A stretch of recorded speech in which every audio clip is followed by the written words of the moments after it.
Hello, my dear children and my grandchildren. I'm going to give you a little message today, and so I'm trying to make a tape of some of the interesting things in my life. My mother was born in Norway, in a little tiny town called Gudvangen. That is in the, well, it's about 2/3 of the way between Oslo and Bergen. Grandpa Anders and Oline Nedberg Gudvangen came from Norway in 1886, and my mother Thea was 2 years old at the time. She was born on May 4th, 1884. So when they came on the boat across the ocean, I don't know how many weeks it took them, and they got to someplace near New York. So they took a train till they got to Redwood, Minnesota, where Grandpa's sister Martha Bungan's husband, Knut, came to meet them and brought them to their house, where they stayed a few weeks until Grandpa was able to find a piece of land with a little house on it where they could live. This is near the town of Zumbrota, Minnesota, near Cannon Falls area. My father was born in Minnesota. His parents came across years before, and he was born down in, in the county right next to Goodhue County, down towards Cannon Falls area, a little bit farther west, I think. My father was Theodore Andreas Nykreim, Nykreim. He was born March 2nd, 1878. Their parents, their mothers rather, met in Norway, and my mother's mother was born on the Nedberg farm. It's just one farm, and it's up high on the mountain. My father's mother was born in the next little valley, in the next mountainside, right across from Nedberg Mountain, and her name was Kappadal. And when she was grown up, their mother had died some time before, but when she was grown up, about 18 or something like that, and the father and Martha Kappadal, that's my grandma, and her sister Annie, and a brother, and a married sister and her husband, and 2 little children. And when they went from Norway to America, and when they went, they nobody ever lived on that little farm again. The Nykreims moved up there to Ulen area when my father was 2 months old, and it was a few years later that my other grandparents moved up there.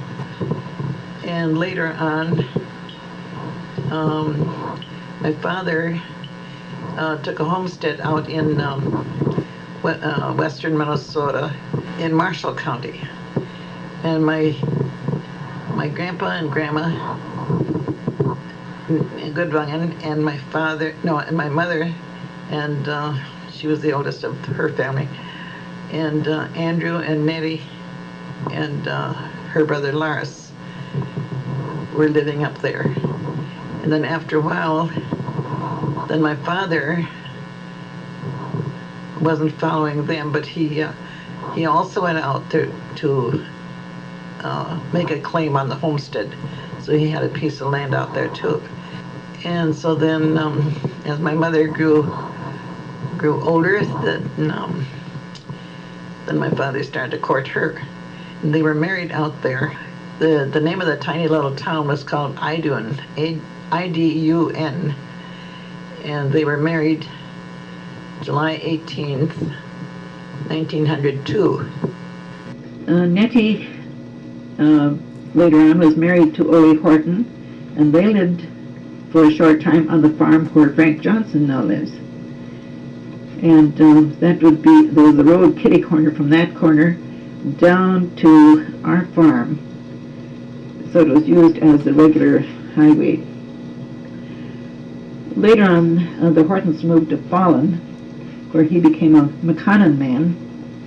And my father wasn't feeling too well for a while, and so he became a McConnon man also, and moved to Luck. Meryl was Meryl O'Lydia, and she was named after the two grandmothers, M for Martha and O for Oline, Grandma Oline Gudvangen.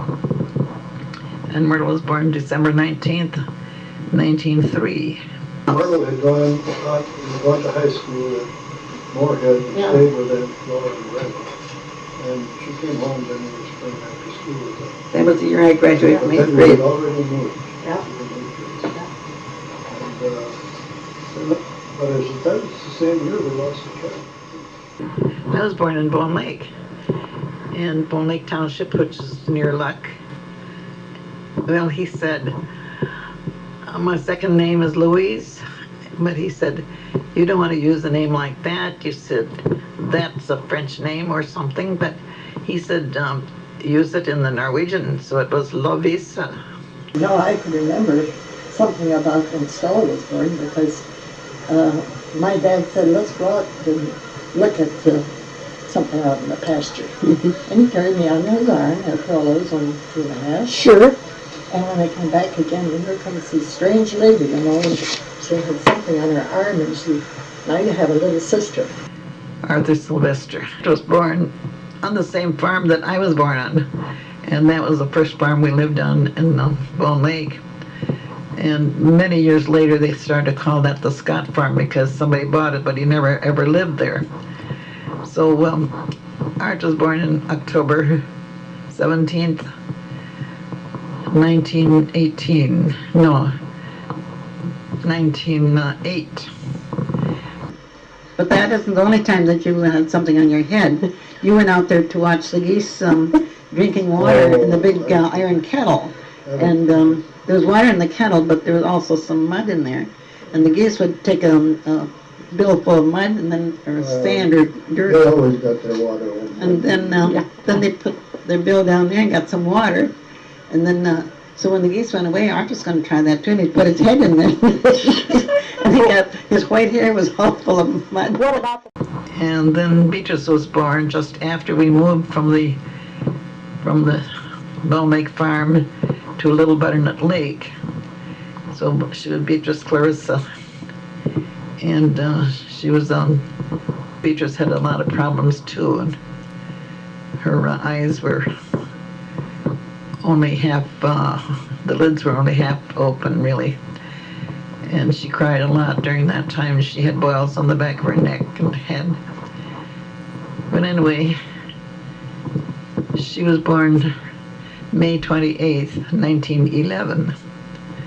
Well, I don't remember anything except when Beatrice was born. I remember Dr. Reese No, driving, Dr. Horn, driving up in the yard in a white car. white Buick. And then we moved about the first week in January 1914. And my brother Ted was born February 5th, 1914. And his name was Theodore Palmer Nykreim. So we could see him. Sometimes we'd say, there goes Mom after Ted.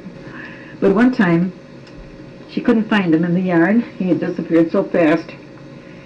And she looked in the barn, and the horses were in the barn. It was summertime, of course. And there sat Ted on the hind leg of the horse of King, who was next right inside the barn door. And he was hanging onto the tail with one hand and holding around the leg the other. And this is the poor little horse. The poor horse was so nervous that his legs were kind of shaking. And Mom didn't know what to say, and she came in there, but she said, "Ho, King, ho, ho." And then she grabbed Ted and got him off, and the horse relaxed. And then Well, after Ted was about 5, 6 years old, then we had a sister, Doris. And she was Doris Viola. And she was born October 11th, 1918. Well, my father bought an organ, and he could play Peter Pumpkin Eater, and so we learned that first of all. But anyway, so then Meryl took a few little lessons from Clara Hermsted, who was home at the time once in a while, and so she learned to play, and she had a practice book, and so after a while I learned to play the fun kind of music that she played, but she went on to study more, and so later on in life she played for our church.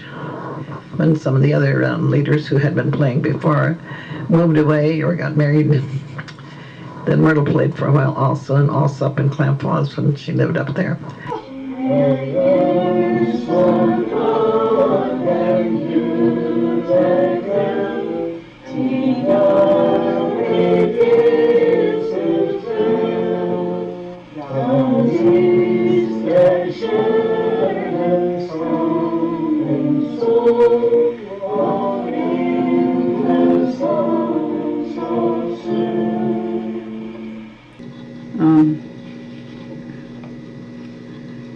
After we'd been there at Little Butternut a while, we bought the house, that great big house that's still standing there, still is beautiful, right on Little Butternut Lake. It was called the Yort Place, because Mr. Yort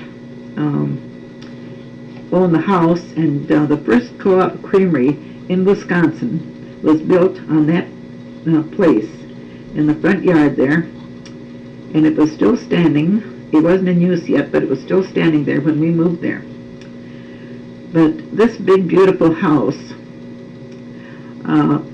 had 2 bedrooms, a kitchen, a pantry, a dining room, and a parlor downstairs, and 4 bedrooms upstairs. The parlor had doors that would slide into the wall, and so Mother kept a few pieces of furniture in there and kept it very nice so that anybody would stop in unexpectedly, she could open up the parlor doors, and that would be always a nice, clean room. And then there were gypsies. And the gypsies was Oh, they park right down there in front of the house. yeah. And water their horses, and go in the barn and get some hay for the horses, and come up to the house and want some food and whatnot.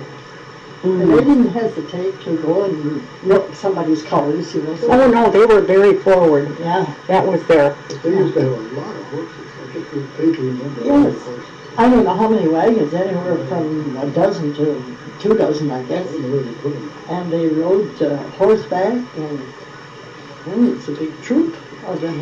yeah, you don't take care of them anymore, do you now? They're kind of obsolete. Time in fall, in September, my dad had been out in the Dakota fields working, and so he knew we were going to be moving that fall, but he had to get some cash on hand.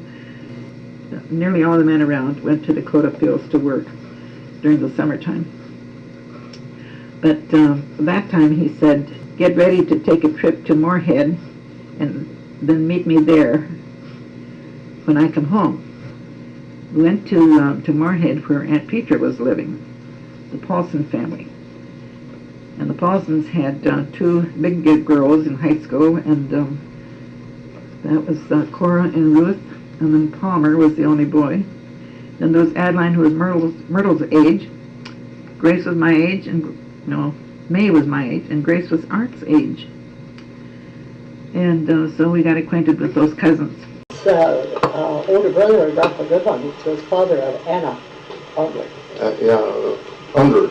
Ondler. O-N-D. O-N-D-L-E-R. Undler, the one that That's the he one went that uphill and downhill with the sled. Yeah. Oh, Skiing. yeah. Well, she used to write though. I mean, her letters outside of spelling and so on were interesting, weren't they? She was real newsy and so on. I'd say she remembers when she and Anna were supposed to go to school, and then Anna would play hooky with Mom Lewis. You know, tried to anyway. See, Well, you could got what? skates.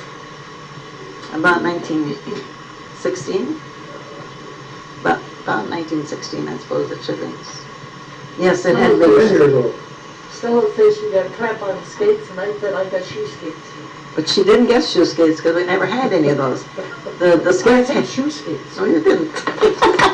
We had. Your eyes, can you see me?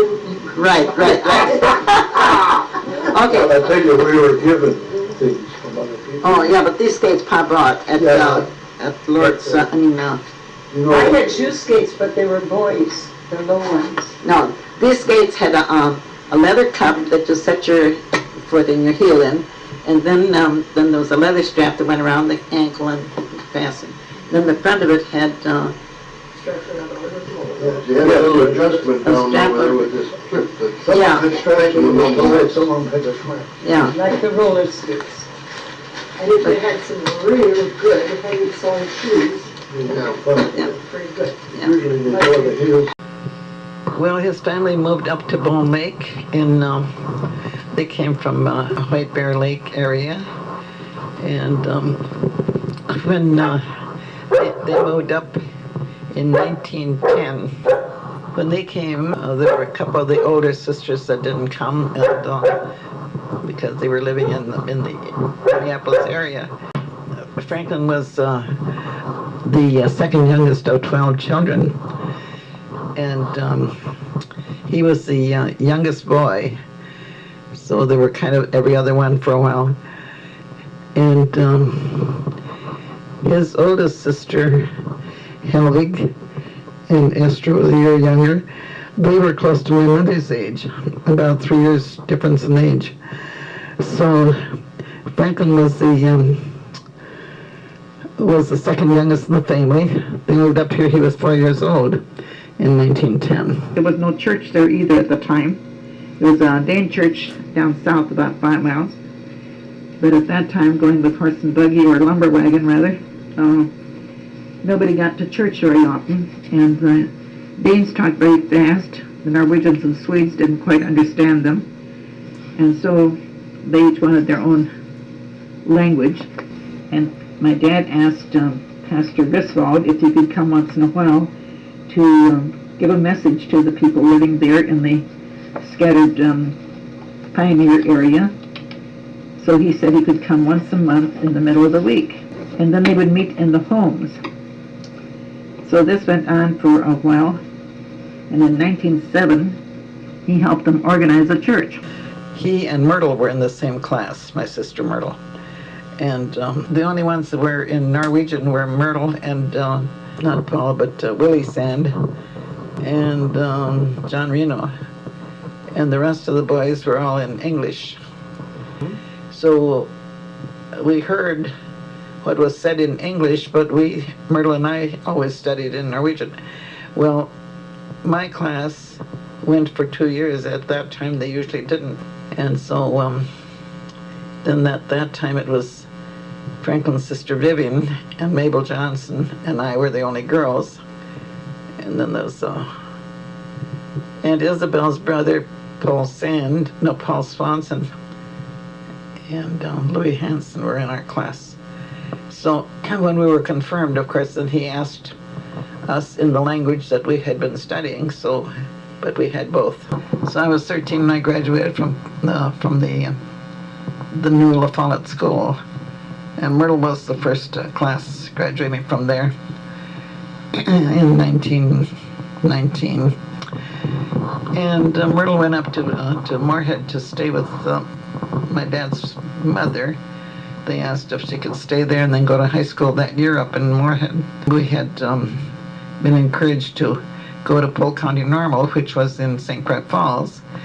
And what they had there was a 3-year college course. The first 2 years were high school work, and then the 3rd year was concentrated very strongly on teacher training.